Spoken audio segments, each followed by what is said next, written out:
આજે જલારામ જયંતિ છે અને આપણે મસ્ત લાવો લેવાનો મોકો મળી ગયો છે જલારામ જયંતિની દિવસે. આજીવન રહીને એવી લીધી મસ્ત અમારી ઈચ્છા હતી. અને પૂજા પાઠમાં બધે વપરાય એવી મસ્ત મૂર્તિ આવી ગઈ છે. આપણે જે મનને ગમતી હતી એ જ મૂર્તિ આપણે આવી છે. ભગવાન છે વિષ્ણુ ભગવાન જલારામ ને હીરભાઈ માતાજી તો મસ્ત છે. પાછળ ફૂલ ટ્રાફિક થઈ ગઈ છે, આગળ ફૂલ ટ્રાફિક થઈ ગઈ છે, ગરમીના પલ્લી ગયા છે. ઓલરેડી આપણે ગાડીમાં વ્યવસ્થિત ખડકાઈ જવાનું છે, ઉતરવા નથી. ક્યાં જાય કઈ ખબર નથી હવે, કઈ નક્કી નથી. હાઈવે સડી પછી ખબર પડે કે એટલે તું બેઠી છો કે નથી આવી? હા, અવાજ તો આવ્યો હો. હેલો યુટ્યુબ ફેમિલી, તો કેમ છો બધા? મજામાં? તો આવ્યો બધા મજામાં જ છો. તો બધાને જય શ્રી કૃષ્ણ, જય માતાજી અને સ્વાગત છે આજના મારા સરસ મજાના બ્લોગમાં. તો જો મસ્ત લોકેશન ઉપર ને મસ્ત જગ્યાએ આવી ગયા છે. કા જય શ્રી કૃષ્ણ, જય માતાજી. કેમ છો બધા? મજામાં? બધા માતાજી હંમેશા બધાને ખુશ રાખે એ પ્રાર્થના કરું છું. અને ખાસ કરીને કોમેન્ટમાં જણાવજો જય જલારામ બાપા. હા, જો અમારા ફેનિલભાઈ ને આવી ગયા છે. કા અને ખાસ કરીને આજે જલારામ જયંતિ છે અને આપણે મસ્ત લાવો લેવાનો મોકો મળી ગયો છે. જલારામ જયંતિની દિવસે વીરપુર આવવાનો મોકો મળ્યો છે અને સમથિંગ 20 વર્ષ પછી આજ પહેલી વાર આપણે વીરપુર આવ્યા છીએ જલારામ બાપાના દર્શન કરવા. તો ભાવિક ભક્તોની ભીડે કેટલી મસ્ત છે. બસ હવે મંદિરે પ્રવેશ દ્વાર આવ્યો ગયો છે કે હવે જવાનું છે આગળ દર્શન કરવા જઈએ અને ફૂલ સિક્યોરિટી ને બધું ટાઈટ છે અત્યારે, કારણ કે જલારામ જયંતિ છે ને એટલા માટે. અને જો ફ્રીમાં શરબત ને એવું છે, તમારે ફેનિલભાઈ જો શરબત ને એવું પીવે છે. કાંઈ નહીં, કન્ટિન્યુ બ્લોગમાં બના રહ્યો એટલે તમને પણ મસ્ત દર્શન કરાવું છું. તો ફેમિલી, આ છે જલારામ બાપાનું મંદિર આગળ અને આ છે વીરપુરની ગલી. ત્યાં જો મસ્ત બધી વસ્તુ મળે છે, યુનિક એક નંબર છે.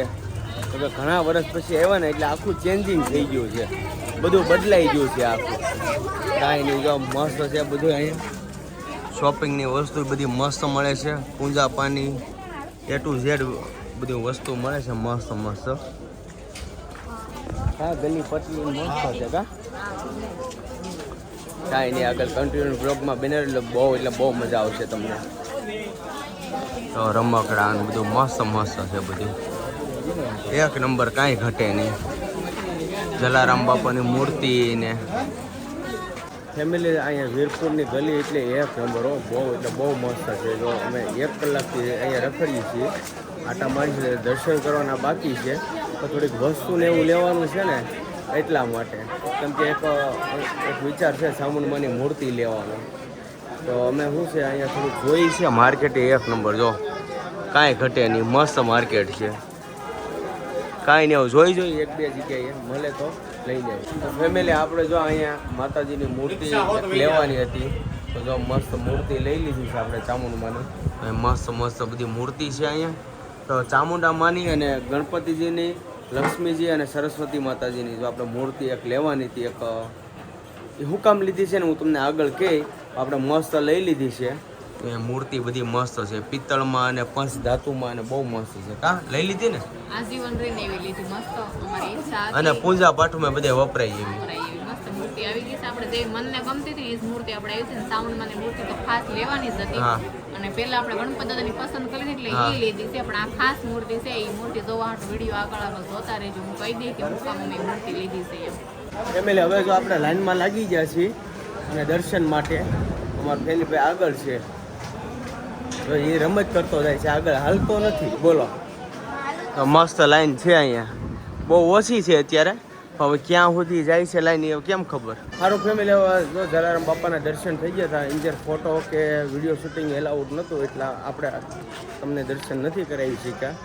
કાંઈ નહીં, મસ્ત દર્શન થઈ ગયા એટલે બહુ મજા આવી ગઈ. જલારામ બાપાના દર્શન થઈ ગયા. તો અહીં ઠેકાણે જો આવી રીતના મંદિર ને એમ જ છે જલારામ બાપાના. અને એમાંય પાછી ખાસ કરીને જલારામ જયંતિ છે ને એટલે કાંઈ ઘટે નહીં. જો આવી રીતના જલારામ બાપાની મૂર્તિ ને એવું છે. જો ભગવાન છે વિષ્ણુ ભગવાન, જલારામ ને હીરભાઈ માતાજી તો મસ્ત છે. કે આજે હું જલારામ જયંતિ છે ને એટલે બધી જગ્યાએ આવી રીતના છે, બહુ મસ્ત છે. જય જલારામ બાપા. કર લે ફેનિલ સાઈન લો. હા, મસ્ત જલારામ બાપાનું.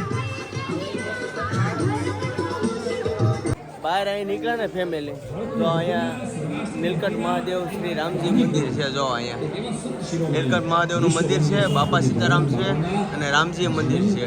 તો મસ્ત છે. કેમ કે અંદર તો શું છે, આપણે ફોટોને પાડવા દેતા નથી, એટલે આપણે એ તો ખોટું પડે, તમને દર્શન નથી કરાવી શકતા. એટલા માટે જો અહીંયા બહાર દર્શન કરાવી દીધા. દર્શન અહીંયા આપણે સારું. હવે નીકળીશું આપણે. ફેમિલી પ્રસાદી લેવાનું છે ને થોડુંક દૂર છે, કેમ કે અમે ટુ વ્હીલ લઈને આવ્યા, પણ અડધું ટુ વ્હીલ મૂકી દીધું છે. અને માર્કેટે જો મસ્ત ભરાઈ ગઈ છે અહીંયા, એક નંબર. અને ટ્રાફિક ફૂલે ફૂલ છે અહીંયા, કેમ કે એમાં શું જલારામ બાપાની જયંતિ છે ને, ટ્રાફિક બહુ એટલે બહુ હોય. અને આપણા નસીબ કહેવાય કે જલારામ બાપાની જયંતિના દિવસે આપણે અહીંયા દર્શનનો લાવો મળ્યો અને તમને પણ દર્શન કરાવવાનો લાવો મળ્યો. તો ખાસ કરીને કોમેન્ટમાં લખી નાખજો જય જલારામ બાપા. મસ્ત ભાવિક ભક્તો અહીંયા આવી રીતના બધું વેચાય છે, મળે છે. હવે જઈએ આપણે આગળ પ્રસાદી લેવા. સારું ફેમિલી, આપણે જો જલારામ બાપાની પ્રસાદી લેવામાં લાઈનમાં ઊભા રહી ગયા છીએ, કેમ કે લાઈન થઈ ગઈ છે બહુ મોટી. કેમ કે આજ તો હું જલારામ બાપાની જયંતિ છે, એટલા માટે ટ્રાફિક બહુ વધારે હોય, જોઈ શકો તમે. પાછળ ફૂલ ટ્રાફિક થઈ ગઈ છે, આગળ ફૂલ ટ્રાફિક થઈ ગઈ છે. ગરમીના પલ્લી ગયા છે. તો લાવો મળ્યો છે પ્રસાદીનો, તો આપણે લાવો તો લઈને જ જઈશું. કેમ લઈ લઈને પ્રસાદી ગમર ફેનેલ બન ક્યાં હે ર તો ના પાડતો. અરે મોકો મળ્યો તો પ્રસાદી લેવાનો. હવે ક્યારે વર્ષે એકવાર જલારામ જયંતિ આવે છે, કાંઈ નહીં, હવે પ્રસાદી લઈ લઈ અને લાઈનમાં ભલે ઊભવું પડે. ફેમિલી આપણે પ્રસાદી લઈને બહાર નીકળી ગયા છીએ. બહુ એટલે બહુ ટ્રાફિક હતી, એટલે આપણે વિડીયો શૂટ નથી કરી ક્યાં. જો પ્રસાદી ખાઈ લીધી છે મોટામાં. પ્રસાદી એક નંબર, બહુ એટલે બહુ મજા આવી હતી. અને હવે આપણે અહીંથી નીકળીશું. હવે આગળની માર્કેટ તમને આપણે બતાવું કેવી રીતના શું છે. હા છે, વરસાદી ચાલુ થઈ ગયો છે. જો ધીમો ધીમો વરસાદ ચાલુ થઈ ગયો છે. કાંઈ નહીં, પણ હવે નીકળવાનું છે બહુ દૂર, અહીંથી 170 કિલોમીટર છે. જોઈએ હવે. તો જો આપણે વીરપુરથી પ્રસાદ લઈને નીકળી ગયા છે ને, માથે બાથે બાંધી લીધું છે. હવે ઓલરેડી આપણે ગાડીમાં વ્યવસ્થિત ખડકાઈ જવાનું છે, ઉતરવા નથી. ક્યાં જાય કઈ ખબર નથી. હવે કઈ નક્કી નથી. હાઈવે સડી પછી ખબર પડે કે આપણી ગાડી હવે ક્યાં જાય છે. એમ ક્યાં ઊભી રહી કઈ હજે પાકું નથી. નથી ને અત્યારે તો ઓલરેડી આપણે વીરપુર દર્શન કરી લીધા છે, ત્યાંથી હવે નીકળી ગયા છીએ. હવે જો હાઈવે અહીંયા નજીક જ છે, આગળ રાજકોટ વાળો હાઈવે. હવે પાણી બાણી પીને પછી આપણે નીકળીએ. ફેનિલભાઈ મજા આવી ગઈ. Ready ready. પ્રસાદી લીધી વીરપુર? હા. કેવીક લાગી? મસ્ત ની. બહુ મજા આવી ગઈ. બટેટાનું શાક, પરોઠા, દાળ ભાત, બુંદી. અરે વાહ, જો મસ્ત અમે દાળ ભાત બુંદી પરોઠાની પ્રસાદી લીધી ને હવે આપણે નીકળવાનું છે અહીંથી. શું ક્યાં જાય ખબર નથી, પણ માથે માથે બાંધી લઈ અને ગાડીમાં આપણે 3 વ્યક્તિ ખડકાઈ જાય મસ્ત. અને હાલો હવે જઈએ આપણે. સારું, હવે જલારામ મંદિરેથી આપણે નીકળીને હવે આવી જશે ફરી વાર એને એ લોકેશન ઉપર અમારા રોહિતભાઈની ઘરે રાજકોટ. હર અહીંથી વટવા ન દીધા હો રાજકોટ કે નહીં. તમારે હવે અહીં નાહી ધોઈને ફ્રેશ થઈ અને પછી નિરાતે તમે જાયજો. તો જો હવે અહીંયા આપણે આવી ગયા છીએ હવે રાજકોટ. અને હવે જો એટલે ભાઈ આવું કરે યાર. હે તો પછી જવા ન દીધા, અહીંથી હાઈવે ઉપરથી આગળ વધવા ન દીધા. બ્રેક તો વાત સાચી છે તમારી, એની કોઈ ના નથી. એમ તો થોડાક થાકી ગયા હતા. અમે કીધું થોડાક ચોટીલા સુધી વૈયા જઈએ ને તો વધારે સારો પડશે. પણ અમે યાર અહીંયા રાજકોટમાં એન્ટ્રી કરીને સાટા આવે યાર. જ્યાં જાય ત્યાં વરસાદ લઈને જાય. રોકાવાનું નહીં, હવે છે ને ઘર પકડી લેવાનું, ઘરે બેસવું જોઈએ હવે. સારું ફેમિલી, હવે જો નાઈ તો મસ્ત ફ્રેશ થઈ ગયા છે. હવે કાંઈક આમ ખીલતું શહેરો લાગતો છે. 2-3 દિવસ તો ટ્રાવેલિંગ કરીને હાવ એટલે આમ કામ કેવો થઈ ગયો છે, મજા આવી ગઈ, ફ્રેશ થઈ ગયા. અને જો આ બધા લોક મારવા મળ્યા છે. હવે ચક બહાર લઈ જાય છે. હવે નવા લોકો છે ને ઘડી કે પોરો ન ખાવા દીધો, બોલો કે નહીં. હવે હાલો કાંઈ નહીં, કન્ટિન્યુ બ્લોગમાં બને એટલે તમને પણ ખ્યાલ આવી જાય કઈ બાજુ જઈએ છીએ અમે. સારું ફેમિલી, જો રોહિતભાઈને 4 વ્હીલ તૈયાર કરી લીધી છે. જો આ બધા બેસવા મળ્યા કા ગાડીમાં. હા તો સારું, હાલો બેસી જાઓ અને હવે જઈએ છીએ બહાર.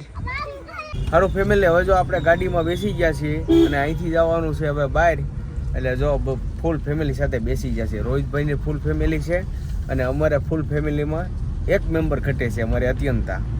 જો એ હોત તો આપણે ફૂલ ફેમિલી થઈ જાત. તો એ પાછળ બધા મસ્ત બેસી જશે. એટલે તું બેઠી છો કે નથી આવી? આવી તો હા, અવાજ તો આવ્યો હો. આવી અવાજ તો આવ્યો. ફેનિલભાઈ જો અમારા બેન ને રિંકલ બેન ને બેસી ગયા છે. તો જઈ વાડીએ. હા, એ વાત સાચી છે હો. કાંઈ નહીં ફેમિલી હોય છે ને, આજનો વ્લોગ આપણે અહીંયા કરીશું પૂરો. તો આજનો વ્લોગ કેવો લાગ્યો ખાસ કરીને કોમેન્ટમાં જણાવજો. જો તમને ગમે તો લાઈક કમેન્ટ શેર કરવાનું ભૂલતા નહીં. અને ચેનલમાં પહેલી વાર આવ્યો તો ચેનલને સબસ્ક્રાઈબ કરી લેજો. અને ફરી મળીશું નવા વ્લોગની સાથે. ત્યાં સુધી બધાને જય માતાજી, બાય બાય. અને ખાસ કરીને નેક્સ્ટ ભાગ જોવાનું ભૂલતા નહીં. પાર્ટ 2માં બહુ એટલે બહુ એન્જોય કરશું અને બહુ મજા આવશે. સારું, જય માતાજી, બાય બાય.